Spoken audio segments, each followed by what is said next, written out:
Hey everyone, Brian here. Now, this is kind of a response to somebody that I subscribe to said. Now, when he did his symphysis, if you will, or synophis, or whatever you want to call it, on Backlash, and in response I sent him my video on my thoughts on lockdown and Backlash as well. Before that, he talked about something that I've been waiting for somebody to talk about. And that is the title reigns, the world title reigns, if you will, of one superstar by the name of Edge. Now, he said that the title reigns are short. I do agree. Some of his title reigns, Edge's title reigns, have been short. But there's a reason for that. The reason most of them have been short, like, take for example his first reign as the WWE champion back in January of 2006. The reason that reign was only for about 2 weeks was to establish and build up his new character. And that is the character he is known of as now, the Ultimate Opportunist. And everybody knows that an Ultimate Opportunist is somebody that sometimes will take advantage of a situation for their own gain. But that in the end, that opportunist, that ultimate opportunist, ends up getting bitten in the backside.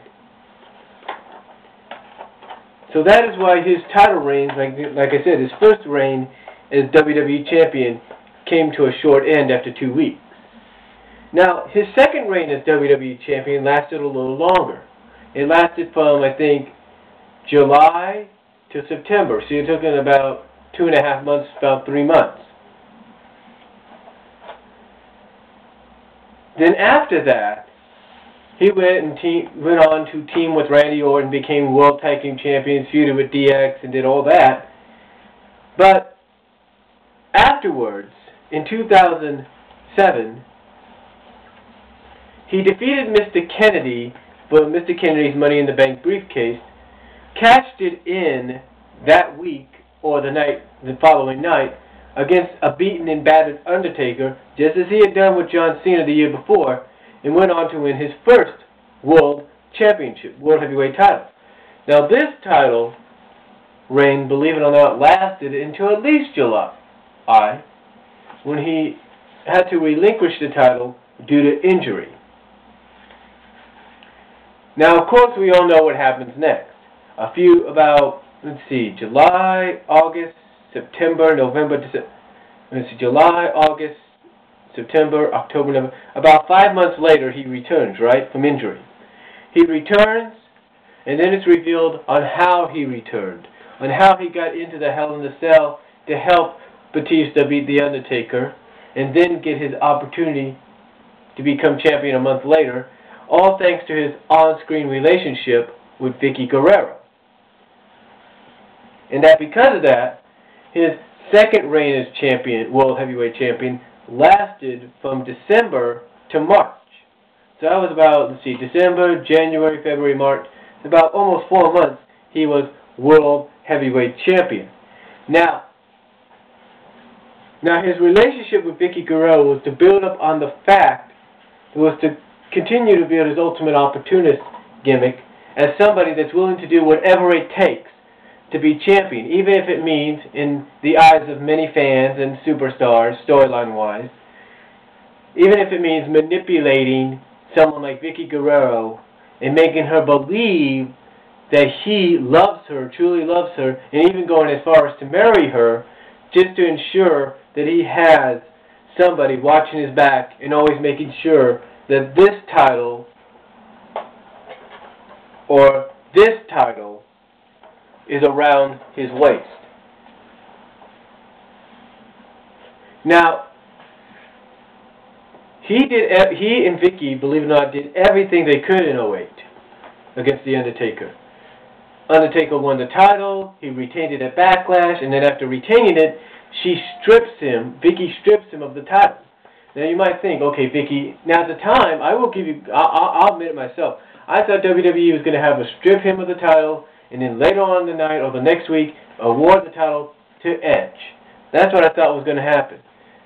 But they didn't. But they didn't do it that way. Instead, they had the series of matches until finally one night stand, Edge won a TLC match against The Undertaker thanks to interference from his La Familia stable to win the title.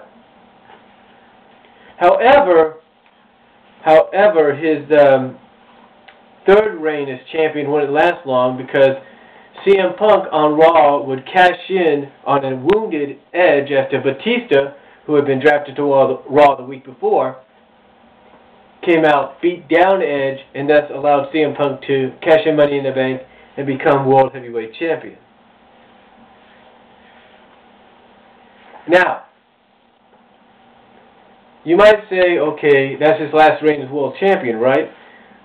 For a while, because after he lost this title, just as the previous year before, he takes a hiatus after he goes into sort of an ongoing feud with his wife and the Familia, and then with The Undertaker losing in Hell in a Cell. He comes back courtesy of his on-screen wife, gets inserted into the triple threat match, taking Jeff Hardy's place because Jeff Hardy had been attacked earlier in the night by his brother, taking Jeff Hardy's place and thus becoming WWE Champion once again for the third time. Now, that reign, of course, didn't last long, and he lost the title to Jeff Hardy at Armageddon in another triple threat match. And then regained the title a month later at the Royal Rumble, thanks to the help of Matt Hardy and Vicky Guerrero, becoming a four-time WWE Champion, and then losing the title a month later in an Elimination Chamber match, only to come back later on that night, thanks to his on-screen wife, if you will, again, kind of taking matters into her own hands and putting him in the Raw Elimination Chamber match, and thus allowing him to become a four-time World Heavyweight Champion, in which he lost to John Cena in a triple threat match at WrestleMania, only to regain it this past Sunday thanks to interference from the Big Show in the Last Man Standing match at Backlash. Now, like I said earlier, the reason most of his title reigns are short, with the exception of the three that lasted 2 to 4 months altogether, about 9 months altogether, those longer reigns. The reason the others lasted not so long was to establish his character as the ultimate opportunist. Somebody that many feel doesn't belong in the main event status, in the same main event status as like a Triple H or John Cena or Batista or whoever, or an Undertaker I should say, or Shawn Michaels. Establish him as somebody that's actually a mid-card main eventer that's trying to become a main eventer. That is why his title reigns are always so short at most times, because it's establishing who his character is. Now, some say that his reign as champion now won't last after Judgment Day. I would not put it past that. I'm not going to say it won't, because there is a few scenarios. Judgment Day is going to be in Chicago. Whose hometown is Chicago? Oh, CM Punk's. So let's say, the scenario I see happening is two scenarios. We could have Edge retaining the championship and then having CM Punk come out, cash it in, become world champion in his hometown. That could happen, but then again, we could have CM Punk cashing in Money in the Bank on another champion, the former partner in Rated RKO to Edge, Randy Orton, and becoming champion and going back to Raw. What I'm saying though, but overall what I'm saying is the reason his title reigns are always so short is to establish his ultimate opportunist character. And so I hope that helped out a little bit. You got any questions, just let me know. And until next time, I'm Brian saying God bless, take care, and have a nice day.